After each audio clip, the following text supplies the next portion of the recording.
जय हिंद, जय भारत, सभी को राम राम। आज हम आए हैं डॉक्टर राजेंद्री मैम के पास, जो कि पिछले 13 साल से योगा की क्लासेस चलाती है हमारे कुचामन सिटी में। और आज हम मैम से जानेंगे कि योग का हमारे जीवन में क्या महत्व है।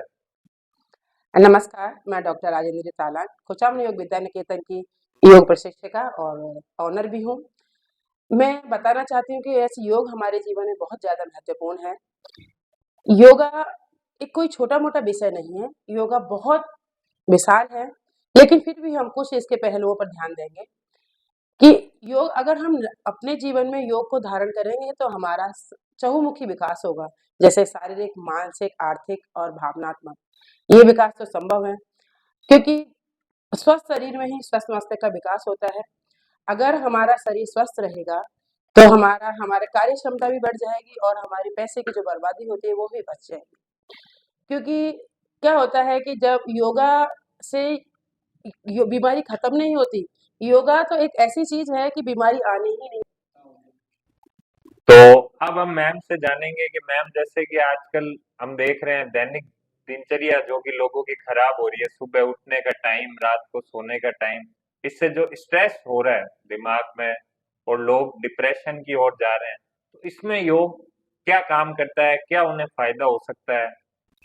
देखिए, जो आज भागदौड़ भरी जिंदगी में जो हमारे जीवन में स्ट्रेस आ रहा है, ये भी सबसे बड़ा एक कारण है। क्योंकि हमारी जो दिनचर्या है, वो नियमित नहीं है और दिनचर्या का संयमित नहीं होना, हमारे खान-पीन का सही नहीं होना, यही हमारा सबसे बड़ा एक कारण है कि आजकल क्या हो गया है कि सब कुछ अलग हो गया है। लोग उठते लेट हैं, अगर आप लेट उठेंगे, क्योंकि कहा जाता है शास्त्रों में, जैसे हमने पढ़ा है कि सूर्य उदय होने से पहले अगर हम उठ जाते हैं तो हमारे भाग्य भी उदय होता है। ये शास्त्रों की बात है और कहीं ना कहीं लागू भी होती है। इसका मतलब ये नहीं है कि हमारे उठने से ही हो जाएगा, लेकिन क्या है कि जब हम सुबह जल्दी उठ जाते हैं तो पहली बात तो जो हम कहीं जाना होता है, हमें जल्दबाजी नहीं रहती, हमारे दिमाग में जल्दबाजी नहीं होती है। हम आराम से अपना दिनचर्या को नियमित कर लेते हैं। उठना, नहाना धोना, पूजा पाठ सब हमारे समय से हो जाती है। और सुबह अगर हम जल्दी उठ जाते हैं तो हमारे शरीर में स्फूर्ति रहती है। और इसके भी साथ अगर हमारा और अच्छा है, तो हम अगर नियमित रूप से योग को अपने जीवन में उतार लेंगे। योग का मतलब ये नहीं है कि हम पूरा योग में हो जाए, ऐसे तो योगा पूरा दिन चलता है, लेकिन सुबह उठ के अपना दिनचर्या, अपने जो सुबह के नित्य कर्म है, उससे निपटने के बाद में थोड़ा योगासन और प्राणायाम करेंगे, तो उससे हमारे दिन भर में हमारे शरीर में चुस्ती फुर्ती रहेगी और हम हमारा जो प्रसन्नता रहेगी और हम जो भी कार्य कर रहे हैं उसमें हम मन लगाकर कर सकते हैं। क्योंकि योग क्या करता है कि योगा, निरंतर योगा करने से हमारे शरीर में ये डाइजेशन सिस्टम, जो हमारे इंटरनल ऑर्गन्स पे, उस पर काम करता है, हमारे हार्मोन्स को नॉर्मल करता है। जब हार्मोन्स नॉर्मल रहेंगे, हमारे शरीर में स्फूर्ति रहेगी, शरीर में फ्लेक्सिबिलिटी रहेगी, तो हम कोई भी आलस्य को, सबसे बड़ी बात है कि जो शरीर में हमारे आलस्य है, उस आलस्य को बिल्कुल जड़ से खत्म करता है। क्योंकि आजकल क्या हो रहा है कि आलस्य हमारा सबसे बड़ा शत्रु है। और आलस्य आता क्यों है? क्योंकि हमारी जो दिनचर्या है बिल्कुल खत्म, बेकार हो चुकी है।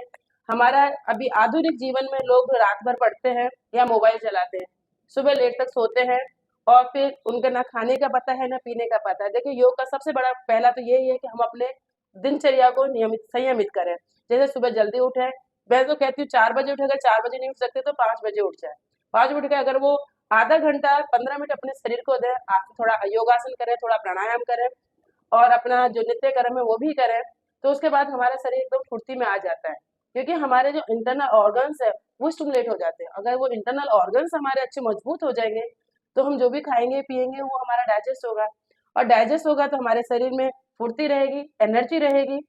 अब क्या होता है कि जो लोग लेट उठते हैं, अब सोचिए कि जो बंदा 7 बजे, हमारे जो जठर अग्नि है वो 7 बजे एकदम तीव्र होती है, तो उस समय बंदा अगर सोया रहेगा तो वो हमारे नाश्ते का समय होता है। हम कहते हैं ना कि भाई उषा पान करना चाहिए। उषा पान, सुबह उठते उषा पान कहते हैं, जो सुबह उठते से गर्म पानी का सेवन किया जाता है, उसको उषा पान कहते हैं।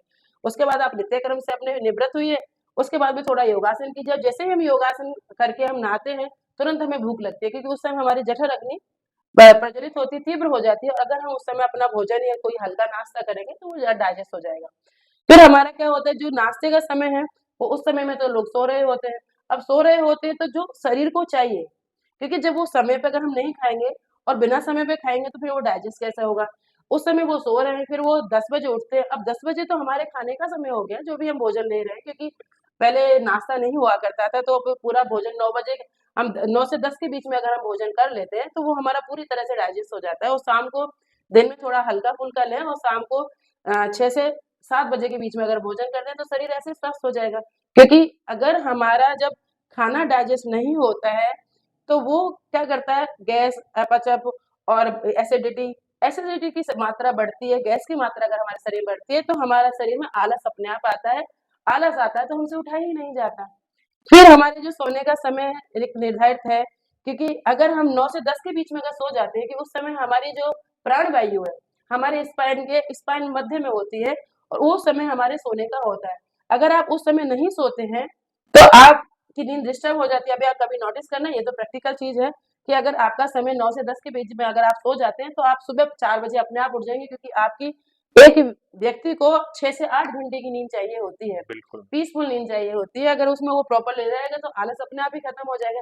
अब जब आप उस समय, जो समय हमारे सोने का है, उस समय तो आप खाना खा रहे हैं। अगर आप खाना खा रहे हैं तो आप खुद बताइए कि वो डाइजेस्ट कैसे होगा? क्योंकि हमारा क्या, खाना खाने के बाद में आप तुरंत बैठ गए या फिर सो गए या फिर टीवी चला लिया, मोबाइल चला लिया। देखिए, आप जब मोबाइल चलाते हैं या टीवी देखते हैं तो वो खाना डाइजेस्ट नहीं होता है। तो सूर्य अस्त होने से पहले अगर हम खाना खाएंगे उस समय, वही जैसे सुबह वाली बात है, वो एक खाना खाने का समय, उस समय फिर हमारे जो जठर अग्नि है जो खाने को पचाती है वो वायु तीव्र हो जाती है, और उस समय खाया हुआ भोजन हमारा सोने के समय तक पच जाता है, 9-10 बजे तक आराम से पच जाएगा, क्योंकि विदिन 3 घंटे में हमारा खाना पूरा पच जाता है।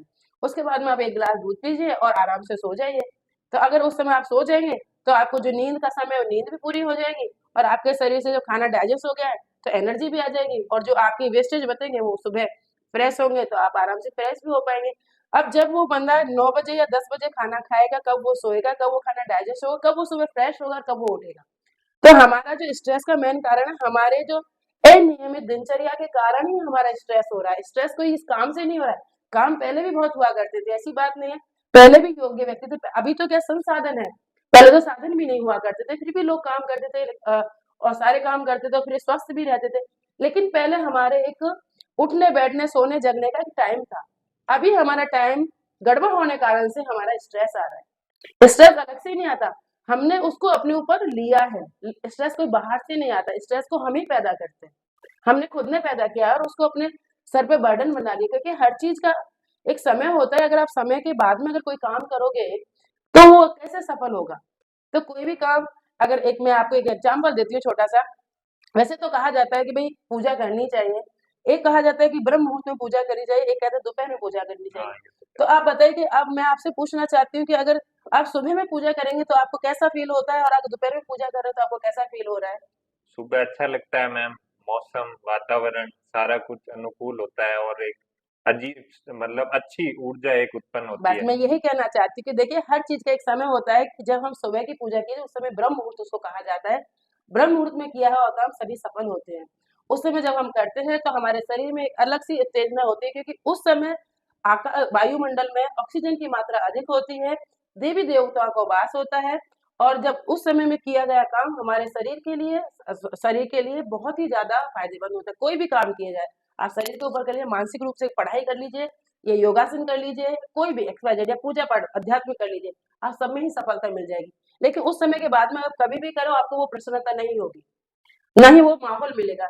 क्योंकि जो सुबह का टाइम है वो एक मतलब ब्रह्म मुहूर्त जिसको कहा जाता है, वो देवताओं का समय माना जाता है, और उस समय में सभी पॉजिटिव एनर्जी हमारे आसपास होती है, एक आभा मंडल होता है, और वो जो पॉजिटिव तरंग हमारे शरीर को जो छूती है, निकलती है और जो छूती है, तो हमारा शरीर ऑटोमेटिक ही हमारे शरीर में चेंजेस आते हैं। तो स्ट्रेस का कम करने का वो सबसे बड़ा एक उपाय है कि अगर आप सुबह जल्दी उठ करके योगासन करते हैं, दिनचर्या से निवृत्त हो जाते हैं, तो आपके शरीर की आधी बीमारी कम हो जाएगी, और जब बीमारी कम हो जाएगी तो स्ट्रेस तो वैसे ही नहीं आएगा। क्योंकि स्ट्रेस कब आता है कि हम उसके बारे में सोचते रहते हैं, काम होता नहीं है, तो हमारे मन में हीन भावना भी आती है। क्योंकि क्या है कि हम तो उठे नहीं, समय पे तो उठा नहीं, काम का बर्डन हो गया, तो हम फटाफट करेंगे, फटाफट करेंगे, दिमाग में अगर आप जॉब पे जा रहे हैं तो आपको एक दिमाग में यही बना हुआ कि लेट पहुंचेंगे तो हमारा बॉस हमें चिल्लाएगा, तो वो एक बर्डन हो जाता है।